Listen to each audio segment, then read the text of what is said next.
আমি যেহেতু জুলাইয়ের উপরে কথা বলতে এসেছি, কিছু পর্দার আড়ালের কথা আজকে অবমুক্ত করতে চাই। আমি, আমার নেতা জনাব তারেক রহমান, দুজনেই আমরা নির্বাসিত ছিলাম। আল্লাহর কি মহিমা, যদি আমরা নির্বাসিত না থাকতাম হয়তো এই জুলাইয়ের মতো একটা অভ্যুত্থান সফলভাবে সমাপ্ত করা সম্ভব হতো না। এটাই হচ্ছে পর্দার অন্তরালের কথা।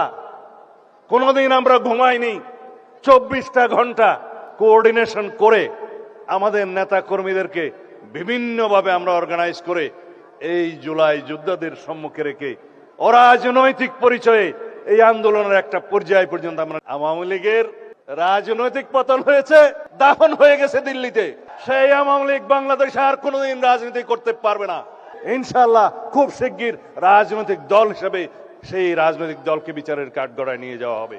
আওয়ামী লীগের রাজনৈতিক পতন হয়েছে, আওয়ামী লীগের রাজনৈতিকভাবে নিপাত হয়েছে, নির্মূল হয়েছে, দাফন হয়ে গেছে দিল্লিতে।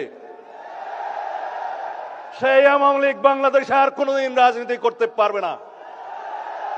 রাজনৈতিক দল হিসেবে আওয়ামী লীগের বিচার দাবি করেছি আমরা, আপনারা দাবি করেছেন, তদন্ত পরিচালিত হচ্ছে।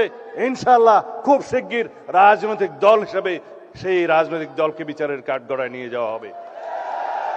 সংবিধানের 47 আর্টিকেল অনুসারে আইন সংশোধন করা হয়েছে, সন্ত্রাস বিরোধী আইনে আছে, আইসিটি অ্যাক্টে আছে, রাজনৈতিক দলের সংগঠনের বিচার করা যাবে। সুতরাং অপেক্ষা করুন।